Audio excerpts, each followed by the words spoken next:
Hello friends, welcome back to my YouTube channel. तो कैसे हैं आप सब? आई होप आप सब बहुत अच्छे होंगे। मैं भी बहुत अच्छी हूँ। तो जैसा कि आप सबको पता है कि दिवाली बीत चुकी है, तो अब हो रही है हमारे यहाँ पे छठ पूजा की तैयारी। तो चलिए फ्रेंड्स, मैं आप सबको दिखाती हूँ कि मेरे यहाँ की छठ पूजा कैसी होती है और इसकी तैयारियाँ कैसी चलती है। तो पूजा के लिए सारे फल फूल इकट्ठे हो चुके हैं। तो अब बारी है ठेकुआ बनाने की। तो यहाँ पे मेरी मौसी और दीदी लगे हुए हैं ठेकुआ का आटा गूंथने के लिए, और घर के छोटे बच्चे नहा धो करके आ गए हैं हेल्प कराने के लिए।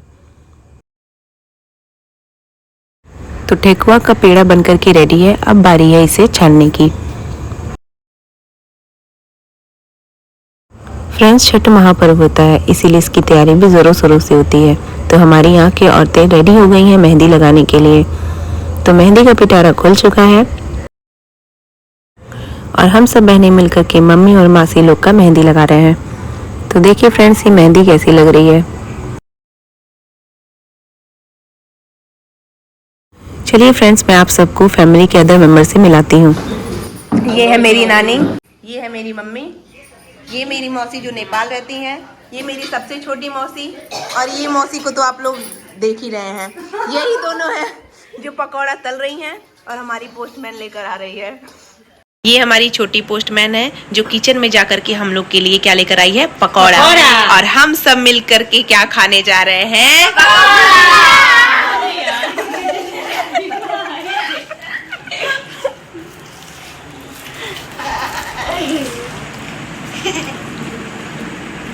इतने दिन बाद हम सब बहनें मिलकर के क्या कर रहे हैं?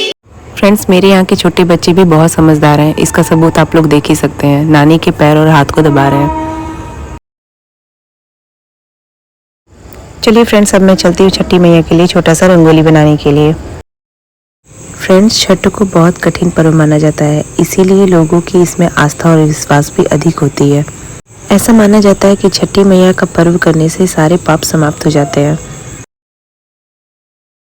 और अब मम्मी आ गई हैं पूजा करने के लिए, और मासी ने सहेज लिया है फरों से भरे हुए दौरी को। और अब बारी है गुड़ वाले ठेकुए की। तो ये है मेरी मम्मी और मौसी जिन्होंने छठ पूजा का व्रत रखा हुआ है, जो अलग से चूल्हे पर ठेकुआ बना रही हैं, और ये ठेकुआ गुड़ का होता है। तो मम्मी मौसी मेरी फ्रेंड्स को हाय बोल दीजिए। हाय। मेरी मौसी और इनका मैं करने जा रही हूँ मेकअप, और मेरे पास मेकअप के नाम पे सिर्फ यही है, सस्ता सा। सस्ते मौसी के लिए सस्ता मेकअप। तो फ्रेंड्स, हो चला है शाम और मैं हो गई हूँ तैयार, और बच्चे कुछ ही लोग जैसे कि मेरी मामी वो भी आ चुकी हैं, और यहाँ पर हो रही है तैयारी घाट जाने के लिए। शाम के बज चुके हैं 4 और अब होने जा रही है घाट पे जाने की तैयारी। और ये मेरे दोनों भाई लोग जो दौरी लेकर के जा रहे हैं, और ये मेरी माता श्री और मासी। तो चलिए फ्रेंड्स, हम निकलते हैं घाट के लिए। घाट पर तो सबसे पहले घाट पहुंचकर छठी मैया की बेदी को सिंदूर, टीका, फल और कुछ दिए जलाते हैं।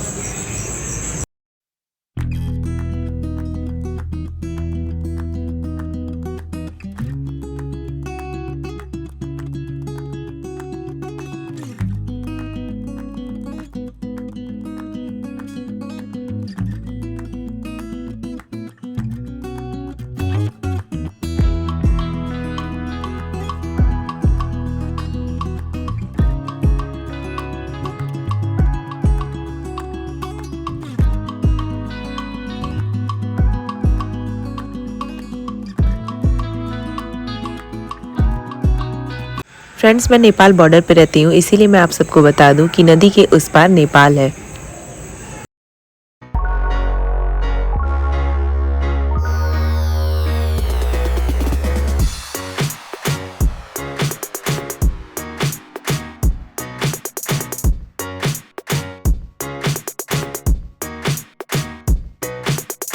तो अब दिन ढलने को आया है और सभी औरतें जा रही हैं सूर्य देवता को अर्घ देने के लिए।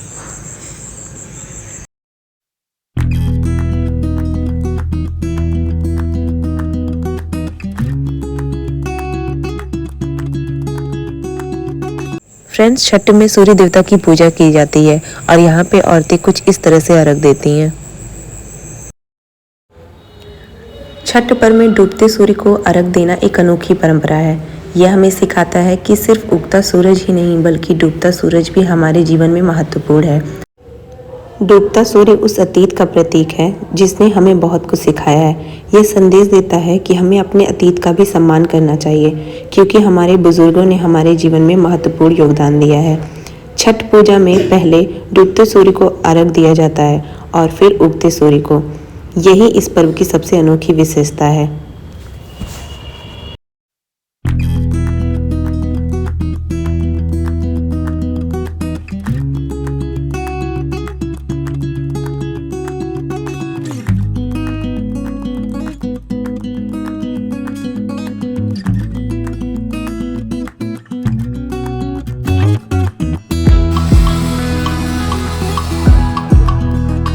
तो सूर्य देवता तो पूरी तरह ढल चुके हैं और दिखने लगे हैं चंदा मामा, और अब बारी है हमारे घर जाने की। छठी मैया की जय।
तो सुबह के बज गए हैं 4 और चलिए फिर से चलते हैं हम घाट की तरफ।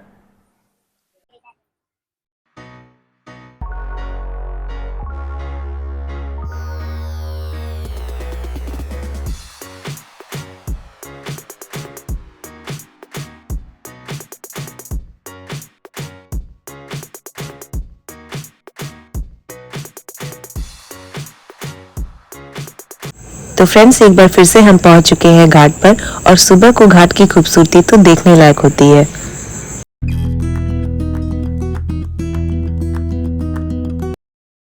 तो चलिए फ्रेंड्स, सबसे पहले विशिंग बलून जला करके हम छठी मैया से अपनी विश मांगते हैं।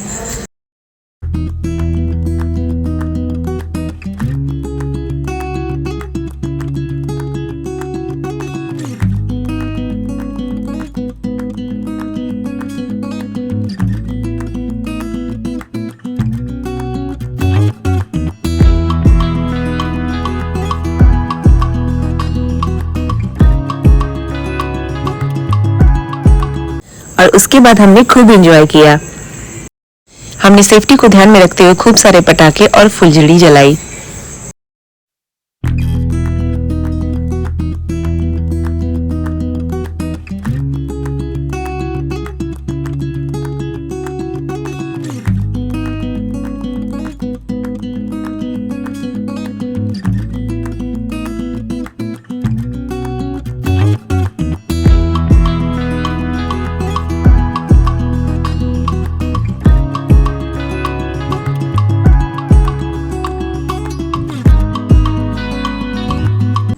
सूर्य देवता के निकलने से पहले सभी औरतें कुछ देर तक पानी में खड़े रहकर सूर्य देवता की आराधना करती हैं।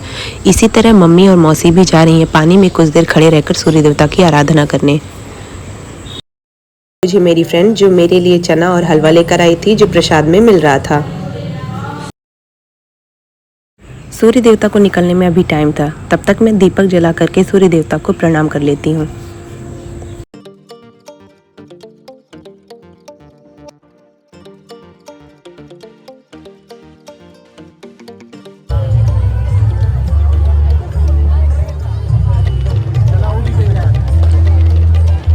अब सूर्योदय हो चुका है और अब टाइम है अर्घ देने की। फ्रेंड्स, जब हम उगते सूर्य को अर्घ देते हैं तो यह हमारे वर्तमान और भविष्य का प्रतीक होता है। लोग उगते सूर्य को देखकर उससे आशीर्वाद मांगते हैं क्योंकि वह शक्ति का प्रतीक है। जब व्यक्ति अपने पद पर होता है तो लोग उसका सम्मान करते हैं और उससे आशा रखते हैं, बिल्कुल सूर्य देवता की तरह।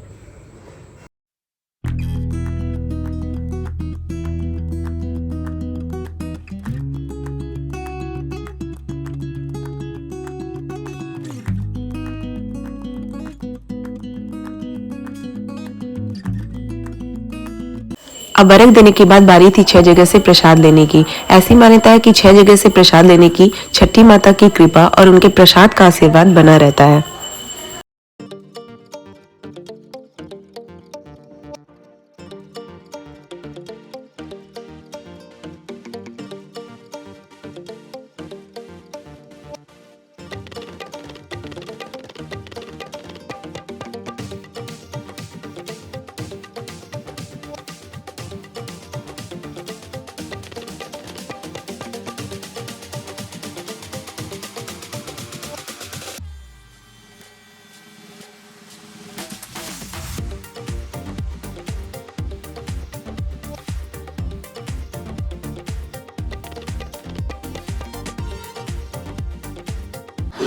तो फ्रेंड्स, ये मेरा भाई है जो नेपाल में रहता है और ये नेपाली में आप सबसे कुछ कहना चाहता है। सबैभन्दा पहिला हजुरहरूलाई मेरो नमस्कार। मेरो दिदीको च्यानललाई धेरैभन्दा धेरै लाइक र सब्सक्राइब गरिदिनु।